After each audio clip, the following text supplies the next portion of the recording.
हजरत गौस पाक हजरत अब्दुल कादिर जिलानी का करम वह ताकत है जो अंधेरी रातों में भी इंसाफ का रास्ता बना देता है। ये कहानी एक ऐसे राजा की है जिसकी हवस हर दूसरी रात जाग जाती थी और जिसके हुक्म पर किसी घर का चिराग बुझा दिया जाता था। जहां औरतें डर के साए में रात गिनती थीं और मर्द खामोशी को मजबूरी समझ चुके थे। सब जानते थे हर 2 दिन बाद एक दरवाजा खुलता था और एक घर सिसकियों में डूब जाता था। फिर एक रात दुआ ने करवट बदली और करम ने दस्तक दी। एक अकेला मुरीद आया, बिना हथियार, बिना फौज। और उस रात जब शेर छोड़ा गया, सबको लगा अब सब खत्म है। लेकिन उसी अंधेरे में कुछ ऐसा हुआ जिसने हवस को हरा दिया और तख्त की सांसें गिनवा दी। ये सब जानने के लिए आपको वीडियो आखिर तक लाजमी देखना होगा। तो आइए जानते हैं ऐसा क्या हुआ। बगदाद शरीफ की नीले गुंबद वाली दरगाह उस रात भी अल्लाह की रहमत में डूबी हुई थी और फिजा में ऐसा सुकून था जैसे हर सांस अल्लाह के नाम से जुड़ी हुई हो और हर दिल किसी ना किसी दुआ में लगा हुआ हो। उसी दरगाह के साए में एक अल्लाह वाले बुजुर्ग रहते थे जो हजरत अब्दुल कादिर जिलानी के सच्चे मुरीद थे और जिनकी जिंदगी नमाज, सब्र, खिदमत और मजलूमों के साथ खड़े रहने में गुजरती थी। वह बुजुर्ग दुनिया की किसी ताकत से नहीं डरते थे क्योंकि उनका दिल सिर्फ अल्लाह पर यकीन करता था और उनकी जुबान हर वक्त अपने रब और अपने मुर्शिद का जिक्र करती रहती थी। उसी वक्त बगदाद से बहुत दूर एक ऐसा गांव था जहां रात डर के साथ उतरती थी और सुबह खौफ के साथ निकलती थी, क्योंकि उस गांव पर एक जालिम बादशाह का राज था। वह बादशाह अपनी ताकत के नशे में इंसानियत भूल चुका था और औरतों की इज्जत उसके लिए कोई मायने नहीं रखती थी। और हर कुछ दिनों में वह अपनी नफसानी चाहत के लिए गांव की किसी औरत को जबरदस्ती बुलवा लेता था।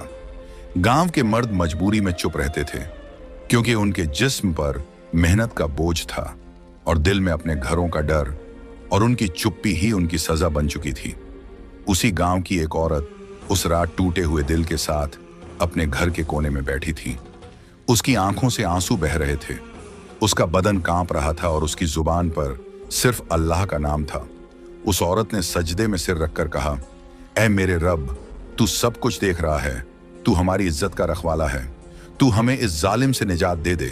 उसकी दुआ अकेली नहीं थी, बल्कि उस रात पूरे गांव की औरतों की आह एक साथ उठी और वह आह आसमान को चीरती हुई अल्लाह की बारगाह तक पहुंच गई। उसी लम्हे बगदाद शरीफ की नीले गुंबद वाली दरगाह के साए में सोए हुए गौस पाक के मुरीद को एक सपना आया। उस सपने में उन्होंने देखा कि एक गांव अंधेरे में डूबा हुआ है। औरतें रो रही हैं, बच्चे सहमे हुए हैं और हर तरफ मदद की पुकार गूंज रही है। फिर उसी सपने में एक नूर जाहिर हुआ और उस नूर से आवाज आई, मेरे बंदे उठो, उस गांव में जाओ, वहां मेरी मखलूक तुम्हारा इंतजार कर रही है। अल्लाह वाले बुजुर्ग की आंख खुल गई, उनका दिल कांप गया, लेकिन उनका यकीन और मजबूत हो गया और उनकी जुबान से निकला, या अल्लाह, मैं तेरे हुक्म पर हाजिर हूं। सुबह की अजन के साथ उन्होंने दरगाह की तरफ रुख किया और अल्लाह के सामने यह वादा किया कि वे उस गांव जरूर जाएंगे जहां मजलूमों की दुआ उन्हें बुला रही है। जब वे उस गांव की तरफ चले तो हर कदम के साथ उनका सब्र बढ़ता गया और उनका यकीन और गहरा होता गया, क्योंकि वे जानते थे कि अल्लाह अपने रास्ते पर चलने वालों को कभी अकेला नहीं छोड़ता। गांव के करीब पहुंचते ही उन्होंने झुके हुए चेहरे देखे, डर से भरी आंखें देखीं और औरतों की खामोश सिसकियां महसूस कीं। और उसी वक्त उन्होंने जान लिया कि यही वह जगह है जहां से जुल्म का अंत शुरू होगा। यहीं से उस कहानी की शुरुआत होती है जिसमें अल्लाह की रहमत जालिम की ताकत से टकराने वाली है और जिसमें नीले गुंबद से जुड़ा हुआ सब्र इंसाफ बनकर उतरने वाला है। उस गांव में अगली सुबह भी डर के साथ निकली, क्योंकि सूरज की रोशनी भी लोगों के चेहरों से भय को मिटा नहीं पा रही थी और हर घर के भीतर यह चिंता मौजूद थी कि आज किस पर आफत आने वाली। राजा के महल के दरवाजे खुले और उसके सिपाही गांव की गलियों में फैल गए और उनके कदमों की आवाज सुनते ही घरों के भीतर सन्नाटा छा गया और माओं ने अपनी बेटियों को छुपा लिया। राजा का नियम सब जानते थे कि हर 2 दिन बाद उसकी नफसानी चाहत के लिए एक औरत चाहिए होती थी और अगर किसी ने इनकार किया तो पूरे परिवार को सजा दी जाती थी। उस दिन भी सिपाहियों ने एक घर की ओर इशारा किया और उस घर की औरत का दिल कांप उठा। लेकिन इस बार गांव की औरतों ने चुप रहने का फैसला नहीं किया। वे सभी औरतें एक साथ आगे आईं। उनके चेहरे डरे हुए थे, लेकिन उनकी आंखों में एक नई ताकत थी, क्योंकि रात की दुआ ने उनके दिलों में उम्मीद जगा दी थी।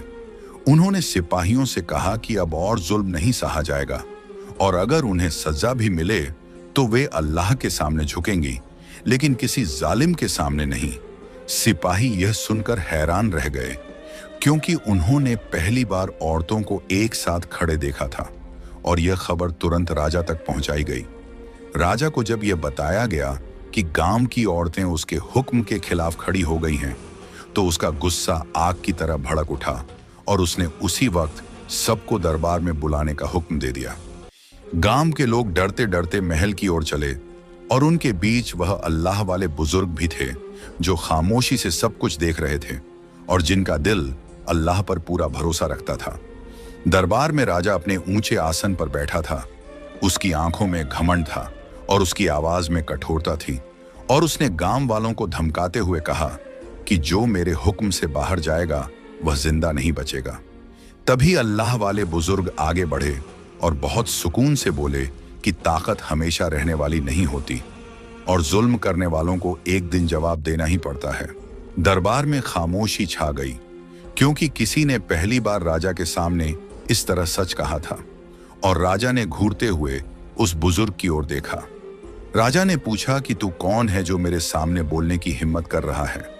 और अल्लाह वाले बुजुर्ग ने बिना डरे कहा कि मैं अल्लाह का एक मामूली बंदा हूं और उसी के हुक्म से यहां आया हूं। यह सुनकर राजा ने हंसते हुए कहा कि अगर तेरा अल्लाह तुझे बचा सकता है तो आज तेरी परीक्षा होगी।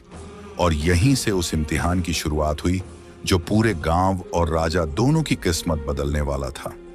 गांव की औरतें पीछे खड़ी यह सब देख रही थीं और उनके दिल में डर के साथ साथ यह यकीन भी पैदा हो चुका था कि उनकी दुआ खाली नहीं गई है और अल्लाह वाले बुजुर्ग पूरे सुकून के साथ खड़े थे, क्योंकि वे जानते थे कि जब रास्ता अल्लाह ने दिखाया हो तो अंजाम भी वहीं तय करता है।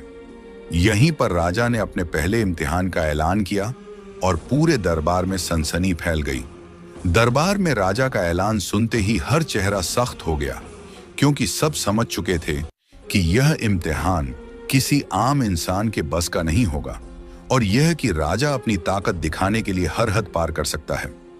राजा ने ऊंची आवाज में कहा कि जो अपने रब पर इतना भरोसा करता है उसे आज अपने भरोसे की कीमत चुकानी होगी और यह इम्तिहान गांव के सामने होगा, ताकि सब देख लें कि ताकत किसके पास है। अल्लाह वाले बुजुर्ग ने सिर झुकाकर कहा कि जो कुछ भी होगा वह मेरे रब की मर्जी से होगा और मैं उसी पर राजी हूं। और उनकी यह बात सुनकर गांव की औरतों के दिल में और हिम्मत आ गया। राजा के हुक्म से महल के सामने बड़ा मैदान खाली कराया गया और गांव के लोग डरते हुए एक तरफ खड़े कर दिए गए और औरतें अपने बच्चों को सीने से लगाए खामोशी से देखती रही। राजा ने सिपाहियों से कहा कि इस बुजुर्ग को रात भर खुले मैदान में खड़ा रखा जाए, बिना पानी, बिना आराम और बिना किसी सहारे, ताकि देखा जाए कि इसका भरोसा कब टूटता है। सूरज ढल गया और ठंडी हवा चलने लगी और अंधेरा फैलने के साथ साथ डर भी बढ़ने लगा, लेकिन अल्लाह वाले बुजुर्ग उसी जगह खड़े रहे और उनकी आंखें आसमान की ओर उठी रहीं। रात गहरी होती गई और गांव के लोग अपने घरों से निकलकर दूर से यह सब देखते रहे और औरतें बार बार दिल ही दिल में अपने रब को पुकारती रहीं। अल्लाह वाले बुजुर्ग ने पूरी रात खड़े रहकर अपने रब का नाम लिया और उनके चेहरे पर थकान के बजाय सुकून दिखाई देता रहा, जैसे सब्र ही उनकी ताकत बन चुका हो। रात के आखिरी पहर जब सब थक चुके थे, तब आसमान पर हल्की सी रोशनी फैली और हवा में एक अजीब सा सुकून उतर आए। गांव की औरतों ने महसूस किया कि उनकी दुआ किसी तरह कबूल हो रही है और उनके दिलों में यह यकीन पक्का होने लगा कि यह बुजुर्ग अकेले नहीं हैं। सुबह की रोशनी फैलते ही राजा मैदान में आया और उसने देखा कि अल्लाह वाले बुजुर्ग उसी तरह खड़े हैं जैसे कल खड़े थे। न उनके चेहरे पर डर था, न थकान का कोई निशान। राजा के चेहरे पर पहली बार बेचैनी दिखाई दी, क्योंकि उसने सोचा था कि यह इम्तिहान इस बुजुर्ग को तोड़ देगा, लेकिन ऐसा कुछ नहीं हुआ। गांव के लोगों में सरगोशियां फैलने लगीं और औरतों की आंखों में आंसू खुशी में बदलने लगे, क्योंकि उन्होंने पहली बार देखा कि सब्र भी एक जवाब होता है। राजा ने गुस्से में कहा कि यह तो सिर्फ शुरुआत है और अभी असली इम्तिहान बाकी है, और उसने अगले इम्तिहान की तैयारी का हुक्म दे दिया। अल्लाह वाले बुजुर्ग ने चुपचाप सिर झुकाया और दिल ही दिल में कहा कि जो रास्ता शुरू हो चुका है वह अपने अंजाम तक जरूर पहुंचेगा। और गांव के लोगों ने यह समझ लिया कि उनका डर टूटना शुरू हो चुका है और कि उनकी दुआ अब खाली नहीं जाएगी। यहीं से दूसरे और तीसरे इम्तिहान की राह खुलने लगी, जो राजा के घमंड को पूरी तरह हिला देने वाली थी। राजा पहले इम्तिहान के बाद भी अपने घमंड से बाहर नहीं आया, क्योंकि जिनके दिलों पर वर्षों तक ताकत का पर्दा पड़ा हो वे एक ही सबक में नहीं सीखते, और इसी घमंड ने उसे दूसरे इम्तिहान की ओर धकेल दिया। राजा ने ऊंची आवाज में कहा कि यह बुजुर्ग अपने रब और अपने मुरीद होने का बहुत दावा करता है, इसलिए अब इसे ऐसी पीड़ा दी जाएगी जो शरीर के भीतर याद बनकर उतर जाए। अल्लाह वाले बुजुर्ग ने सिर झुकाकर कहा कि मैं जो कुछ भी हूं अपने मुर्शिद हजरत अब्दुल कादिर जिलानी की दुआ से हूं, और जो कुछ होगा वह अल्लाह की मर्जी से होगा। यह सुनकर गांव के बुजुर्गों ने एक दूसरे की ओर देखा, क्योंकि गौस पाक का नाम सुनते ही उनके दिलों में पुरानी कहानियां जाग उठीं और उनकी आंखों में उम्मीद की रोशनी उतर आई। राजा ने हुक्म दिया कि इस बुजुर्ग को भूखा और प्यासा रखा जाए और इसे ऐसी जगह बंद किया जाए जहां न रोशनी हो न हवा, ताकि देखा जाए कि इसका भरोसा कब टूटता है। सिपाही अल्लाह वाले बुजुर्ग को एक अंधेरी जगह में ले गए, जहां न दिन का पता चलता था न रात का, और वहां उन्हें अकेला छोड़ दिया गया। उस अंधेरे में अल्लाह वाले बुजुर्ग ने न घबराहट दिखाई न शिकायत की, बल्कि वहीं खड़े होकर अपने रब को याद करते रहे और अपने मुर्शिद गौस पाक का नाम दिल में दोहराते रहे। गांव की औरतें दूर से यह सब जान रही थीं, और उन्होंने एक बार फिर अपने बच्चों को सीने से लगाकर दुआ की कि ऐ अल्लाह, अपने दोस्त के मुरीद की हिफाजत करना। रात के समय उस अंधेरे स्थान में एक हल्की सी ठंडक महसूस होने लगी, और अल्लाह वाले बुजुर्ग के दिल में अजीब सा सुकून उतर आया, जैसे किसी ने कहा हो कि तू अकेला नहीं है। सुबह जब सिपाही उस जगह पहुंचे तो उन्होंने देखा कि बुजुर्ग उसी तरह सीधे खड़े हैं। उनकी आंखों में थकान नहीं, उनके चेहरे पर डर नहीं, और उनका बदन कमजोर होने के बावजूद उनका हौसला अडिग है। यह देखकर सिपाही घबरा गए और राजा के पास जाकर बोले कि यह बुजुर्ग टूट नहीं रहा। राजा ने खुद आकर देखा और उसके दिल में पहली बार हल्का सा डर उतरा, क्योंकि उसने ऐसी दृढ़ता पहले कभी नहीं देखी थी।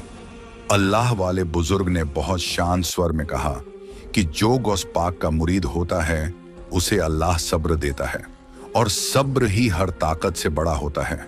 गांव के लोगों ने यह बात सुनी तो उनके दिलों में जैसे कोई दीवार गिर गई, और उन्होंने महसूस किया कि उनका डर अब कमजोर हो चुका है। राजा ने गुस्से को छुपाते हुए कहा कि अभी एक आखिरी इम्तिहान बाकी है, और वही फैसला करेगा कि सच क्या है और झूठ क्या। और इसी ऐलान के साथ तीसरे और आखिरी इम्तिहान की तैयारी शुरू हो गई, जो राजा की तकदीर का फैसला करने वाला था। राजा ने जब देखा कि 2 इम्तिहान के बाद भी अल्लाह वाले बुजुर्ग अपने सब्र और यकीन से नहीं डगमगाए, तो उसने अपने घमंड को आखिरी बार आजमाने का फैसला किया और दरबार में खड़े होकर शेर का इम्तिहान रखने का हुक्म दे दिया। महल के खुले मैदान में लोहे की बड़ी जाली लाई गई, जिसके भीतर एक भयानक शेर था, जिसकी दहाड़ से पूरा इलाका कांप जाता था और जिसे देखकर मजबूत दिल भी डर से झुक जाते थे। गांव के लोग दूर खड़े थे और औरतें अपने बच्चों को सीने से लगाए कांप रही थीं, क्योंकि उन्हें लगा कि अब यह इम्तिहान अल्लाह वाले बुजुर्ग के लिए बहुत कठिन होगा।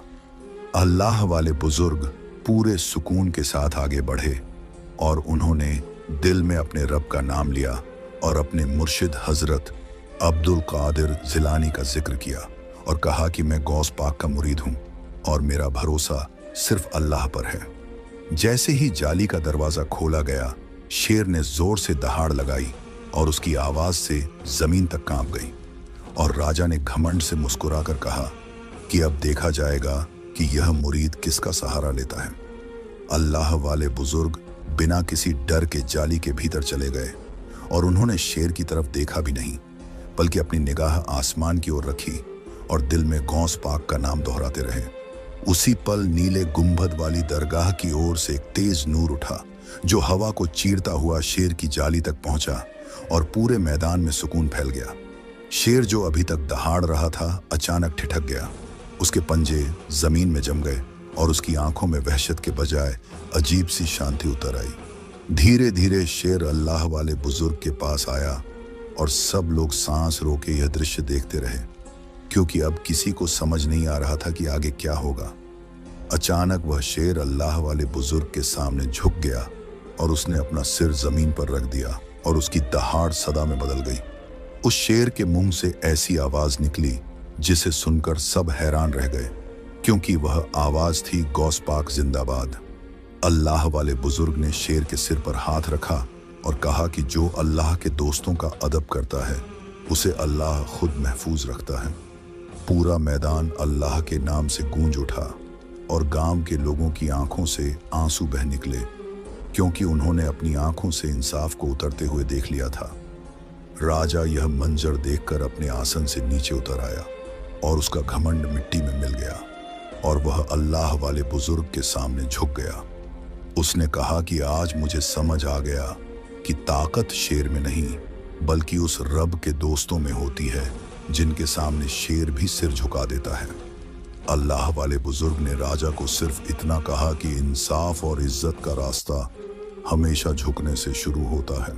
नीले गुंबद की ओर सबकी निगाह उठी और हर दिल में एक ही आवाज थी कि गौस पाक का रास्ता कभी खाली नहीं जाता।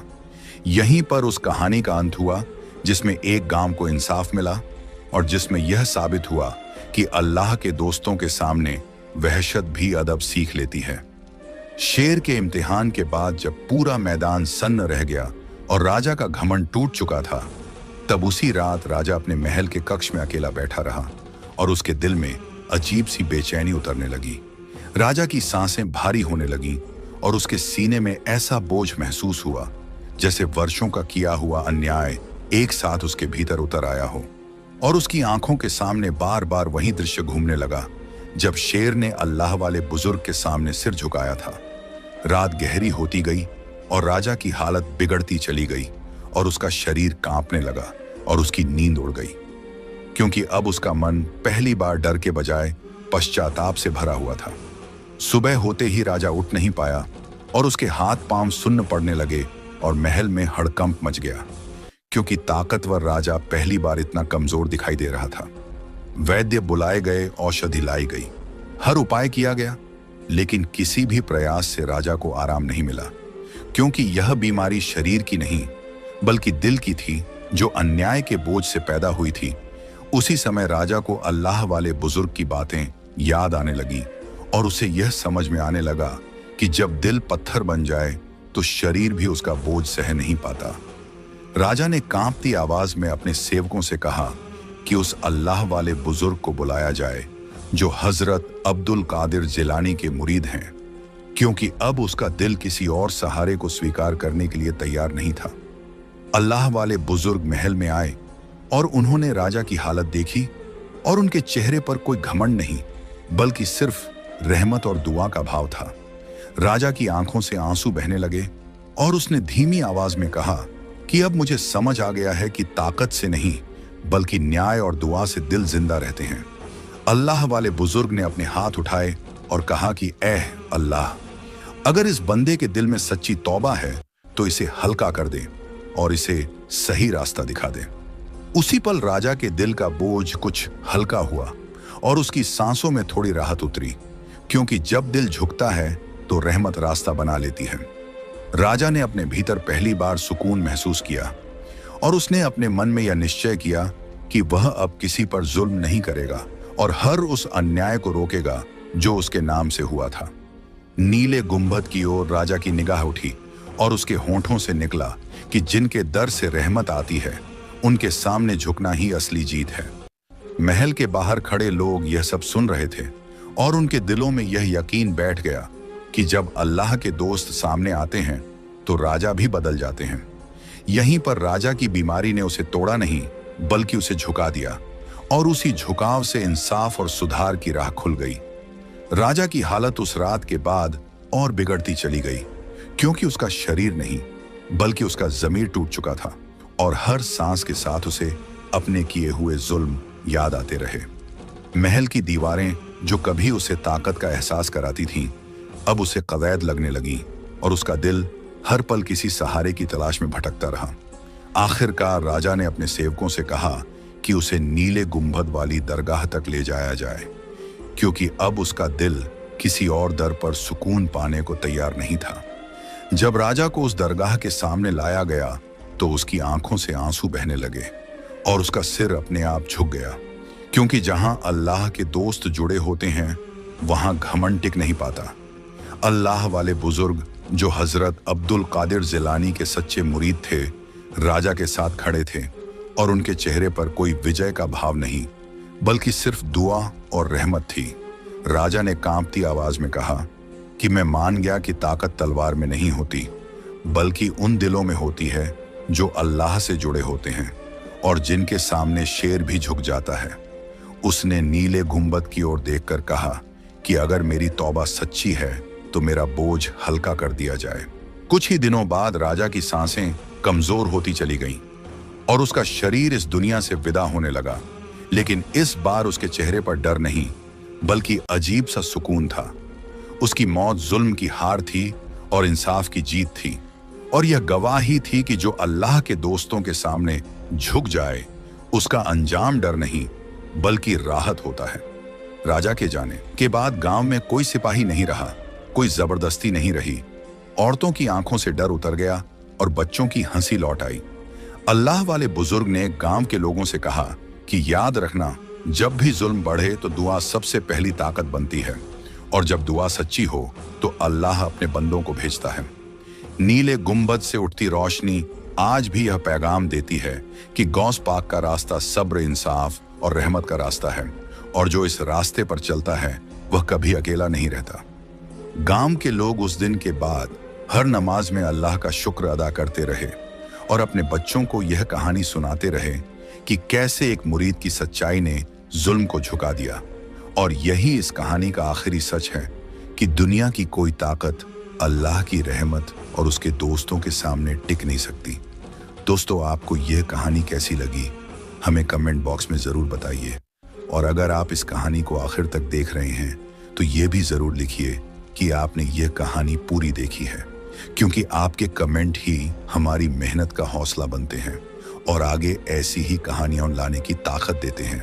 और दोस्तों, आप ये कहानी कहां से देख रहे हैं ये भी कमेंट बॉक्स में ज़रूर बताइए, ताकि हमें ये जानने का मौका मिले कि ये पैगाम आप तक कहां कहां पहुंच रहा है।